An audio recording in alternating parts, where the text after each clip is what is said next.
Everyone, welcome to my channel K education. कैसे हैं आप सभी लोग? आई होप आप सभी लोग अच्छे होंगे। आज मैं आप लोगों को यूपी डीएलएड सेकेंड सेमेस्टर के आपका जो पेपर सेकंड है प्रारंभिक शिक्षा के नवीन प्रयास, इसके बहुविकल्पी प्रश्नों को कराने वाली हूं।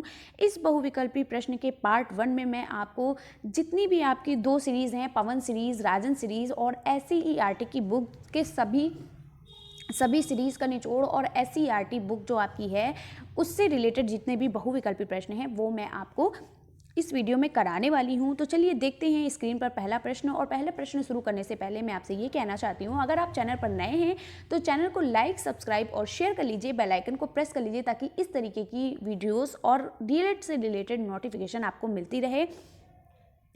सेकेंड पॉइंट ये है कि मैं आपको बताऊँगी कि आपका पेपर अब दिसंबर के किस वीक में होगा, किस वीक में नहीं होगा, ये आपको वीडियो के एंड में बताऊंगी। तो एंड में वीडियो से जुड़े रहिए, पूरा वीडियो को देखिए। तो चलिए देखते हैं जो आपका पहला प्रश्न है, प्रारंभिक शिक्षा के नवीन प्रयास। और पढ़ना स्टार्ट कर दीजिए क्योंकि आपको पता है कि आपका पेपर दिसंबर में हो जाएगा। तो आप लोग ज़्यादा से ज़्यादा पढ़ने का टाइम निकालिए, ज़्यादा से ज़्यादा पढ़ने की कोशिश करिए। तो चलिए पहला वस्तुनिष्ठ प्रश्न यानी जो आपका बहुविकल्पी प्रश्न है वो ये है कि निम्न में कौन सा अनुच्छेद अल्पसंख्यक वर्गों के हितों के संरक्षण से संबंधित है। तो आपको पता है कि अल्पसंख्यक वर्ग में कौन कौन से लोग आते हैं। तो अल्पसंख्यक वर्ग की श्रेणी में आपके हिंदू धर्म को छोड़कर आपके मुस्लिम, सिख, ईसाई, ये सभी धर्म जो हैं ये आपके अल्पसंख्यक वर्ग में जोड़े जाते हैं। तो इसका जो संरक्षण जो हुआ था वो किससे संबंधित है? तो इसका संरक्षण जो हमारा है वो अनुच्छेद 29(1) से संबंधित है। यानी अनुच्छेद 29(1) में कहा गया कि जो अनुच्छेद 29(1) में अल्पसंख्यक वर्गों के हितों के संरक्षण में बात की गई थी, इससे संबंधित बात करी गई थी। ठीक है, और ये आपका 2022 में पूछा भी गया है। नेक्स्ट है आपका 6 से 14 वर्ष तक के बच्चों की निःशुल्क व अनिवार्य शिक्षा को मौलिक अधिकार किस संविधान संशोधन द्वारा बनाया गया। बहुत ही इंपॉर्टेंट क्वेश्चन है ये, आपका डीएलएड ही नहीं बल्कि आपका यूपी टेट, सी टेट और सुपर टेट से रिलेटेड जो आपके एग्जाम्स होते हैं उनके लिए भी ये प्रश्न बहुत ही एक फेवरेट क्वेश्चन है ये इन सभी एग्जाम्स का। तो 6 से 14 वर्ष तक के बच्चों की निःशुल्क यानी जो बिना फीस के व अनिवार्य शिक्षा को मौलिक अधिकार किस संविधान संशोधन द्वारा बनाया गया था।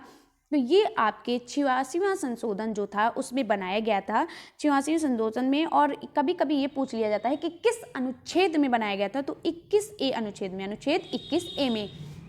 और ये आपका प्रश्न अभी जो आपका 2021 में जो आपका यूपी टेट का पेपर हुआ था उसमें ये प्रश्न आया भी था। ठीक है, तो ऐसे प्रश्नों को ध्यान में रखकर पढ़िए। नेक्स्ट है आपका केंद्रीय सलाहकार बोर्ड किसके नाम से जाना जाता है। तो केंद्रीय सलाहकार बोर्ड जो है वो आपका सर्जेंट योजना के नाम से जाना जाता है। किस नाम से जाना जाता है? सर्जेंट योजना के नाम से जाना जाता है। नेक्स्ट है उच्च अध्यक्ष शिक्षा संस्थान कहाँ स्थित है। तो उच्च अध्यक्ष संस्था स्थान जो है वो हमारा प्रयागराज में स्थित है। ठीक है, नेक्स्ट है आपका शिक्षा का अधिकार अधिनियम 2009 कब लागू हुआ था। मोस्ट इंपॉर्टेंट क्वेश्चन, आपका यूपी टेट का फेवरेट क्वेश्चन है कि शिक्षा का अधिकार अधिनियम 2009 कब लागू हुआ था। तो शिक्षा का अधिकार अधिनियम जो हमारा है वो हमारा पूरे देश में 1 अप्रैल 2010 को लागू हुआ था। कब हुआ था? 1 अप्रैल 2010 को लागू हुआ था पूरे देश में। नेक्स्ट है निम्न आयोगों का सही क्रम बताइए। तो आयोगों का सही क्रम क्या है? कौन कौन सा आयोग सबसे पहले हुआ, उसके बाद क्या हुआ, फिर उसके बाद क्या हुआ, इस तरीके से इसमें आपको बताना है। तो आपका जो हंटर आयोग है ये आपका आयोग 1888 ईस्वी में हुआ था। आपका वुड डिस्पेंच जो आपका आयोग था ये 1854 में हुआ था। और आपका राधा कृष्णन आयोग जो है ये आपका 1948 में हुआ था। और आपका जो कोठारी आयोग है ये 1964 में हुआ था। तो ये 4 आयोग हुए थे। तो इनका क्रम सही करके बताना है। तो आपका क्रम सही क्या है? ये आपका जो है 1954 है, तो 54 पहले आता है। तो ये आपका सी जो है ये फर्स्ट हो जाएगा। फिर ए आपका जो है 54 के बाद आपका ये सी आपका हो गया, फिर सी, उसके बाद ए आपका हो गया क्योंकि ये 1854 फिर 1888 ये बी, ये ए आपका हो गया सेकंड। और आपका क्या हो गया? सी जो है वो आपका हो गया, बी आपका सेकंड थर्ड पॉइंट पर आएगा और डी आपका जो है ये लास्ट आएगा। यानी कि CABD ढूंढिए कहाँ पर है, CABD, ये CABD सा उत्तर आपका सही है।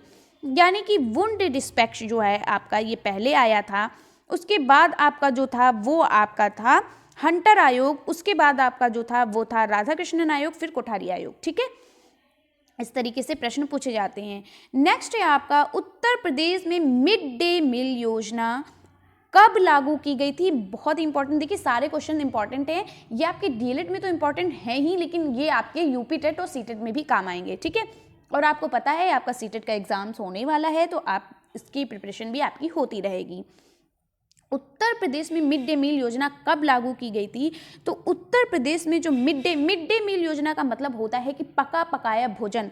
ठीक है, मिड डे मील योजना कब लागू हुआ, यानी बच्चों को पका पकाया भोजन कब से मिलना शुरू हुआ था। पहले क्या होता, पहले बच्चों को राशन दिया जाता था, तो राशन में क्या होता था, राशन क्यों हटा दिया गया था, पहले जो बच्चों को जो राशन दिया जाता था वो आपका जो है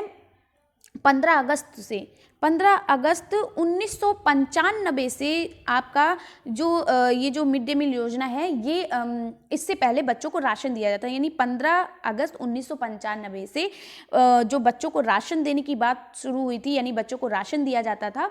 तो इसमें क्या होता था कि जो पेरेंट्स जो होते थे राशन ले जाकर क्या करते थे, बेच देते थे। तो बच्चों को अच्छी तरीके से बेच क्यों देते थे, क्योंकि पैसों की कमी थी, इसलिए उन बच्चों को जो राशन मिलता था उनको बेच देते थे। वो बेचने के बाद क्या होता था, उनके घर में जो भी कमियां होती थी वो उनको पूरा करते थे। ठीक है, तो इससे बच्चों को सही तरीके से उनको संतुलित आहार नहीं मिल पाता था, उनको सही तरीके से भोजन नहीं मिल पाता था।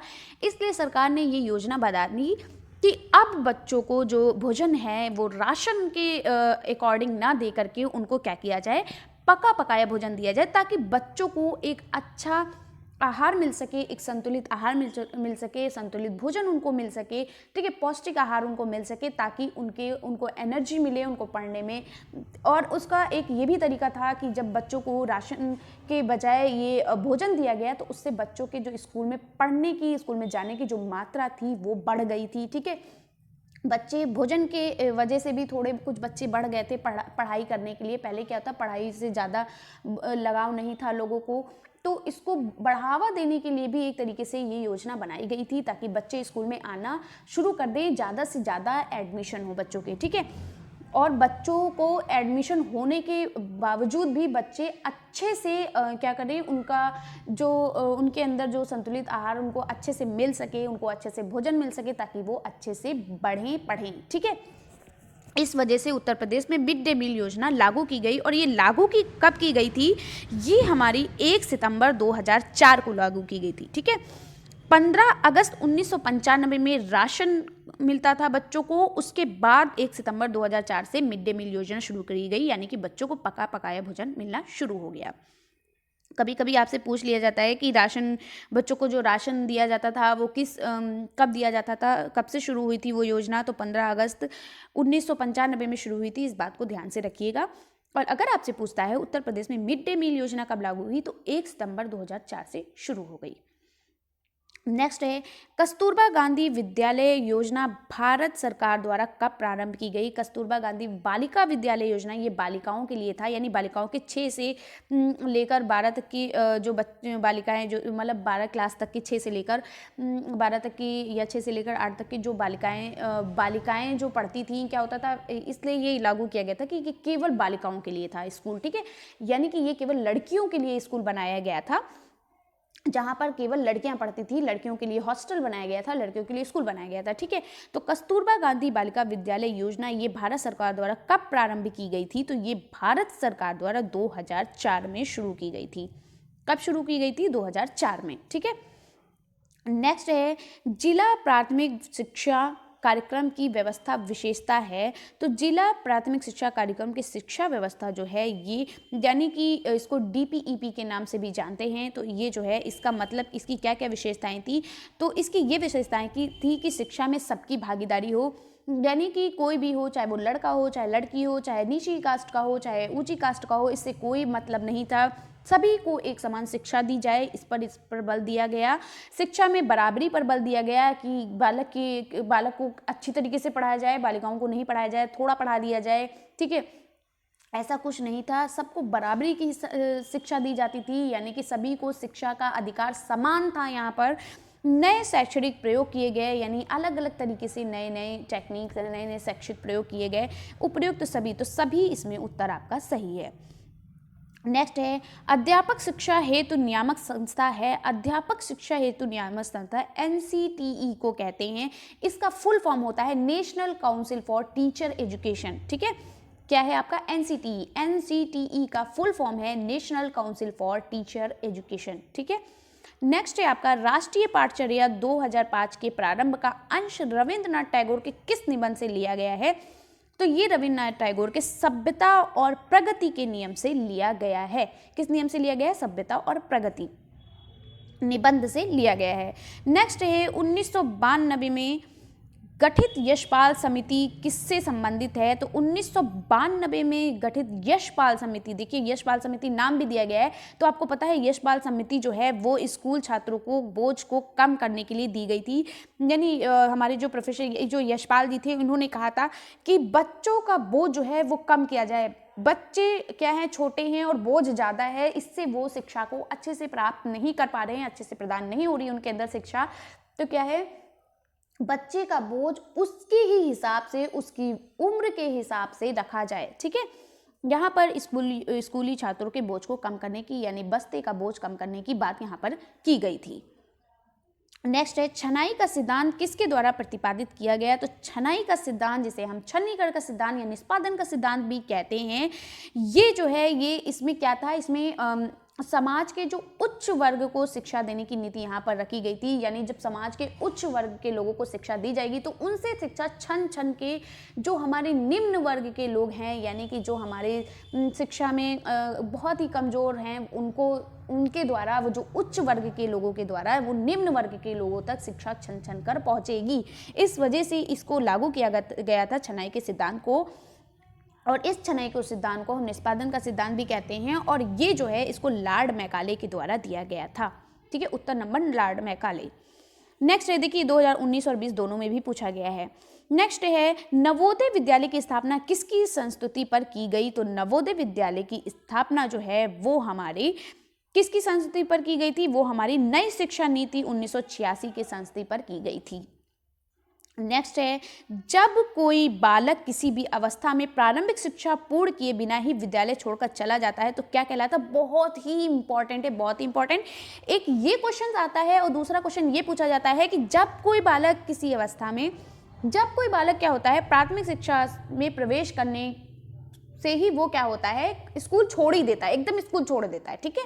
वो बिना पढ़े ही चला जाता है, केवल वो एडमिशन लेने आता है, उसके बाद वो अपनी शकल नहीं दिखाता है, यानी वो अपना फेस नहीं दिखाता है, ठीक है। और एक यहाँ पर कहा गया है कि जब कोई बालक किसी भी अवस्था में प्राथमिक शिक्षा पूर्ण किए बिना ही विद्यालय छोड़कर, यानी कि जैसे बीमार हो गया या फिर कोई घर में कोई या उसकी फैमिली में कोई प्रॉब्लम्स हो गई या फिर या किसी जगह वो काम कर रहा है, कुछ भी हो सकता है, या पढ़ने में कमज़ोर है तो उसे शर्म आ रही है इसलिए वो स्कूल नहीं आ रहा है, वो काम नहीं कर पा रहा है, वो दिमाग से थोड़ा कमज़ोर है, इस तरीके से कई सारे ऐसे रीजंस होते हैं जिसके कारण बालक स्कूल में क्या करता है, बीच से ही पढ़ाई छोड़ देता है, इस तरीके से स्कूल छोड़कर चला जाता है। या फिर कभी कभी ऐसा होता है एडमिशन लिया और आया ही नहीं स्कूल में, ठीक है। तो इस तरीके के दो क्वेश्चन आते हैं। पहला क्वेश्चन है जब कोई बालक किसी भी अवस्था में प्राथमिक शिक्षा पूर्ण किए बिना ही विद्यालय छोड़कर चला जाता है तो यह कहलाता है। तो इस तरीके का हम इसको हम क्या कहते हैं, इसको हम अपव्यय कहते हैं। क्या कहते हैं? अपव्यय।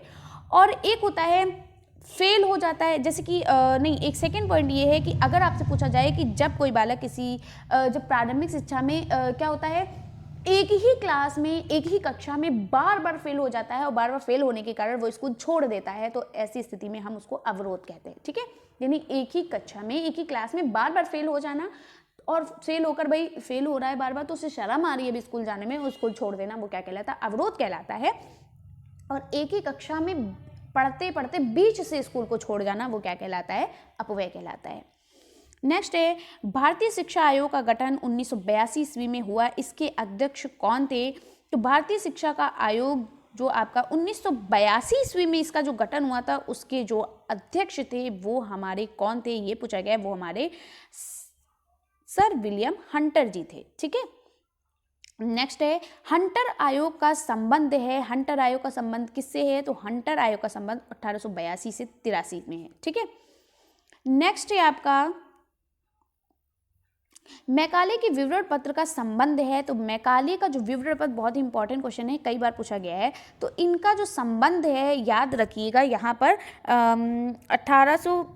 1935 दिया गया है, ये गलत है, यहाँ पर होना चाहिए 1835। ठीक है, कब होना चाहिए? 1835 में। ठीक है, इसको सही कर लीजिएगा। नेक्स्ट है यशपाल समिति का गठन किस वर्ष हुआ था? तो यशपाल समिति का गठन जो है वो 1992 में हुआ था। कब हुआ था? 1992 में। और यशपाल समिति में क्या कहा गया था 1992 में? अभी मैंने ऊपर बताया भी है। नेक्स्ट है डकार विश्व शिक्षा सम्मेलन किस वर्ष हुआ था? बहुत इंपॉर्टेंट क्वेश्चन है। तो डकार विश्व शिक्षा सम्मेलन जो है वो आपका 2000 में हुआ था।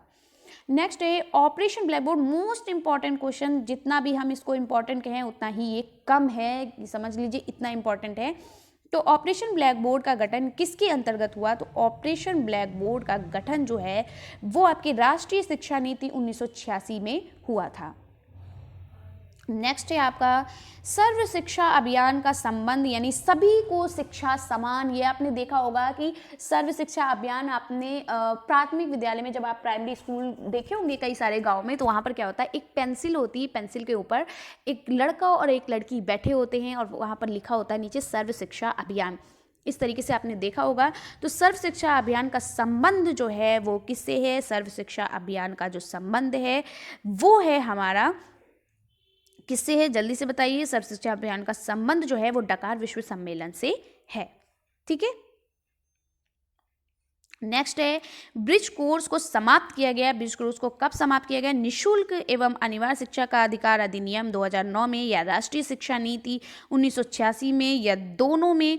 तो ये निशुल्क एवं अनिवार्य शिक्षा का अधिकार अधिनियम 2009 में समाप्त किया गया। नेक्स्ट है संयुक्त राष्ट्र संघ के बालकों के अधिकारों की घोषणा कब की थी? तो संयुक्त राष्ट्र संघ के बालकों के अधिकारों की घोषणा जो है ये हमारी 20 नवंबर 1989 में की गई थी।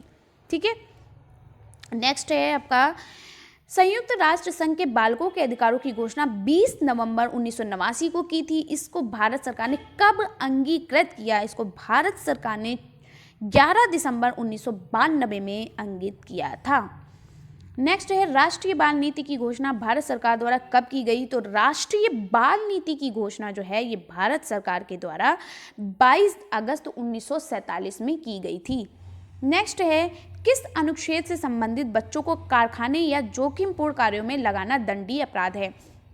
यानी बहुत से बच्चे छोटे होते हैं, 10 साल के 11 साल के बच्चे, जिनको पढ़ने के लिए भेजा जाना चाहिए, जिनको शिक्षा दी जानी चाहिए, वहाँ वो बच्चे गरीबी के कारण या किसी भी तरीके से उनको क्या किया जा रहा है, उनको कारखाने पे लगा दिया गया है, उनको जोखिमपूर्ण कार्य कराना, जैसे कि बोझा उठाना। ठीक है, बहुत सारे ऐसे जोखिमपूर्ण कार्य होते हैं कारखानों में, बड़े बड़े से मशीन वाले कारखानों में लगा दिया तो बच्चों को क्या होता है, चोट लग जाती है, हाथ कट जाता है, कहीं कुछ जोखिमपूर्ण कार्यों में लगाना एक दंडनीय अपराध कह दिया गया। ये कह दिया गया कि अगर 10 साल के बच्चों या छोटे बच्चों को आप अगर जब तक जिस उम्र में उनको शिक्षा प्राप्त करनी चाहिए उस उम्र में वो एक काम करने जा रहे हैं, वो काम कर रहे हैं, तो ऐसे लोगों को क्या किया गया, जो क्या बोला गया कि जो भी कारखाने के लोग हैं या कोई भी लोग हैं जो इस तरीके के बच्चों को देखते हैं या इस तरीके के बच्चों को अपने यहाँ पर काम पे लगाते हैं तो उनको एक अपराधी माना जाएगा, उनको क्या किया जाएगा, इसलिए उनको दंड दिया जाएगा। तो ऐसी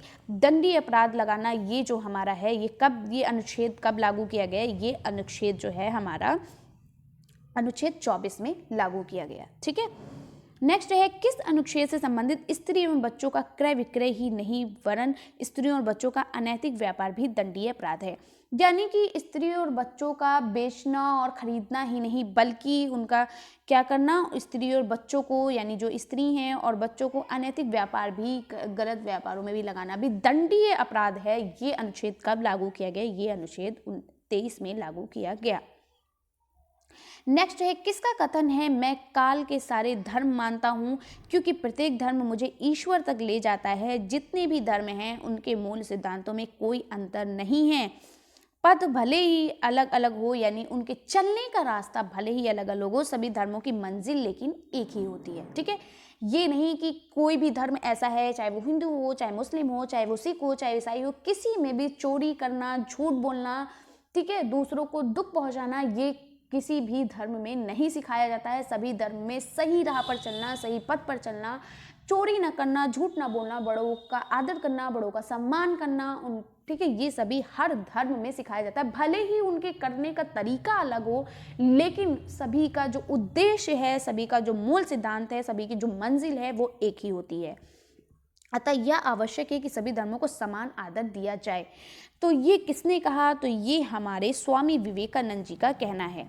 ठीक है, सभी धर्म अपने अपने लिए अच्छे हैं। सभी धर्म का जो सभी धर्म में जो भी बातें हैं, सभी अच्छी ही बातें, सभी अच्छी आदतें ही सिखाई जाती। हर धर्म में ढंग से रहना, बड़ों को आदर सम्मान करना, चोरी ना करना, झूठ ना बोलना, सभी सीधी राह पर ही, सही सीधे पथ ही सिखाए जाते हैं। भले ही उनको करने का तरीका अलग अलग हो, उनका पूजने का तरीका अलग हो, वो किस तरीके से भगवान को मानते हैं वो अलग चीज़ है, लेकिन सभी के मानने का, सभी के काम करने का और सभी के धर्मों की मंजिल भी एक ही होती है। ठीक है, तो ये सब इसमें सिखाया गया। ये किसने कहा, ये स्वामी विवेकानंद जी का कहना है। ठीक है, नेक्स्ट है, राज्य के नीति निदेशक तत्व के अंतर्गत राज्य के नीति निदेशक तत्व के अंतर्गत राज्य को अपनी नीति इस प्रकार संचालित करने का निर्देश दिया गया है जिससे पुरुष और स्त्री सभी नागरिकों को समान रूप से जीविका प्राप्ति के साधन, देश के भौतिक संसाधनों का स्वामित्व एवं नियंत्रण, समान कार्य हेतु स्त्री पुरुषों के लिए समान वेतन तथा बच्चे के लिए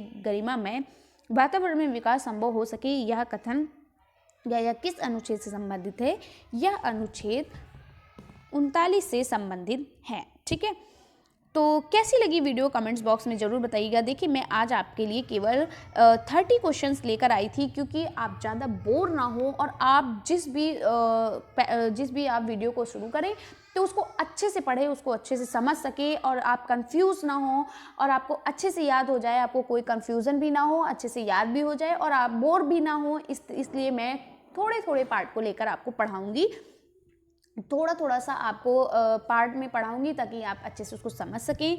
तो वीडियो कैसी लगी कमेंट्स बॉक्स में ज़रूर बताइएगा और अगर आपने अभी तक चैनल को सब्सक्राइब नहीं किया है, सब्सक्राइब कर लिए और खूब ज़्यादा से ज़्यादा वीडियो को शेयर करिए, लाइक करिए। और हाँ, वीडियो को पूरा देखने के लिए बहुत बहुत धन्यवाद। और मैंने आपसे फर्स्ट वीडियो को स्टार्ट करने से पहले बताया था कि मैं आपको कुछ एग्ज़ाम से रिलेटेड कुछ बातें करूँगी। तो मैं ये कह रही थी कि अभी देखिए, कोई आप लोग कई सारे कमेंट्स कर रहे हैं कि अभी स्क्रूटनी रिजल्ट नहीं आया, मेरा तो फॉर्म भर गया, हम कैसे पेपर देंगे। देखिए, जब तक आपका स्क्रूटनी रिजल्ट नहीं आ जाता, हर बार का यही नियम ही है। ठीक है, तो जब तक आपका स्क्रूटनी रिजल्ट नहीं आ जाता तब तक आपका एग्ज़ाम नहीं होगा। आप इसके लिए क्यों परेशान हो रहे हैं? आप अपने आगे वाले एग्ज़ाम यानी आप सेकेंड सेमेस्टर पर फोकस करिए। सेकेंड सेमेस्टर के जितना भी सिलेबस है, जितना भी आपका जो भी आपके सब्जेक्ट्स हैं, उन पर आप फोकस करिए और आप स्क्रूटनी पर फोकस मत करिए क्योंकि वो रिज़ल्ट आपका आ ही जाएगा। ठीक है, और वैसे भी आपने कॉपी लिखी है, आपको पता है कि आप पास हो पाएंगे कि नहीं। देखिए, ये सभी को पता होता है कि भाई आप पास हो पाएंगे कि नहीं, क्योंकि कॉपी आप लिख कर आए हो तो आपसे बेहतर कोई नहीं जानता। आप बार बार ये सवाल करते हो कि क्या मैं पास हो जाऊंगी। अरे भाई, कॉपी आपने लिखी है तो आपसे बेहतर कोई नहीं जान सकता। ठीक है, तो अगर आपको लगता है कि आपने कॉपी लिखी थी फिर भी आपको नंबर नहीं मिले और आपके बैक लग गई और आपने फिर से रीचेक यानी स्क्रूटनी फॉर्म भरा था रीचेक करने के लिए कॉपी को, तो आप खुद सोचिए कि आपने कैसा लिखा था, क्या आप अच्छा लिख कर आए थे और आप पास हो जाएंगे। तो ये आप पे डिपेंड करता है। अगर आपको ऐसा लगता है तो आप अपने सेकेंड सेमेस्टर की तैयारी में लग जाइए और फर्स्ट सेमेस्टर को छोड़ दीजिए। अब उस पर फोकस मत करिए, जब वो रिज़ल्ट आएगा वो खुद ही आपको पता चल जाएगा। तो आप एक के चक्कर में आप क्या करते हैं, आप अपने नेक्स्ट आपका जो टारगेट है उसको बर्बाद कर रहे हैं। तो जो आपका नेक्स्ट टारगेट है सेकेंड सेमेस्टर, इसको अच्छे से पढ़िए, अच्छे से तैयार करिए ताकि इसके जो आपका सेकेंड सेमेस्टर है इसमें बैक ना लग पाए, क्योंकि एक तो आपकी टेंशन बनी ही हुई है कि आपके फर्स्ट सेमेस्टर में किसी भी सब्जेक्ट में बैक लग चुकी है, फिर आप सेकेंड सेमेस्टर में भी वही आप काम करने जा रहे हो। तो इसलिए फोकस करो अपने न्यू टारगेट पर, अपने अगले टारगेट पर फोकस करो, अपने सेकेंड सेमेस्टर की अच्छे से तैयारी करो और उस पर फोकस करो और उसका पेपर दो। और स्क्रूटनी रिजल्ट, जब तक आपका स्क्रूटनी रिजल्ट नहीं आ जाएगा, मैं बार बार कह रही हूँ, तब तक आपका पेपर नहीं होगा। बाकी वो पीएनपी ही जान सकती है, ठीक है, कि क्या है क्या नहीं है, वो तो पीएनपी ही बता सकती है। और हमेशा का जो रूल्स है वो मैं आपको बता रही हूँ कि बिना स्क्रूटनी रिजल्ट के सेकेंड पेपर नहीं शुरू किया जाता है। तो आप लोग फोकस करिए सेकेंड सेमेस्टर पे और सारे सब्जेक्ट को अच्छे से तैयार करिए। सबसे ज़्यादा फोकस आप इंग्लिश और मैथ्स पे करिए, और इंग्लिश और मैथ्स को मैंने बहुत अच्छे से पढ़ा दिया है, सारी वीडियो आप देख लीजिए बहुत अच्छे से। और मैं आपके रिवीजन क्लास भी शुरू कर दी हूँ, आप उसको पढ़िए। जो आपको नहीं समझ में आ रहा है कमेंट्स में लिखिए, मैं उस पर वीडियोज़ बना दूँगी। तो मिलते हैं इसी तरीके से नेक्स्ट वीडियो में। और आप बिल्कुल भी परेशान मत होइए, सेकेंड सेमेस्टर की तैयारी करिए, सेकेंड सेमेस्टर पे फोकस करिए, वो आपका रिजल्ट आता रहेगा। और उसके चक्कर में आप अपने नए टारगेट को बर्बाद मत करिए, अपने सेकेंड सेमेस्टर को बर्बाद मत करिए, ठीक है। तो आप सेकेंड सेमेस्टर की तैयारी करिए, उस पर फोकस करिए, और आप मैथ और इंग्लिश पर सबसे ज़्यादा फोकस करिए, ठीक है। और स्क्रूटनी रिजल्ट तो मैंने अभी आपको बताया, जैसे कि जब ही आएगा, जब आपका स्क्रूटनी रिजल्ट आएगा तभी आपके एग्ज़ाम डेट शीट आएगी, तभी आपका एग्ज़ाम्स होगा। एग्ज़ाम्स आपके दिसंबर में होंगे, ठीक है। कब होंगे ये भी कोई नहीं कह सकता है कि आपका एग्ज़ाम इस फर्स्ट वीक में होगा, सेकेंड वीक में होगा, थर्ड वीक में होगा, कभी भी हो सकते हैं, ठीक है। कभी भी जब डेट शीट आ जाए समझ लिया आपके एग्ज़ाम्स हैं, ठीक है। तो फिर मिलते हैं इसी तरीके से नेक्स्ट वीडियो में। तब तक के लिए बाय बाय, टेक केयर।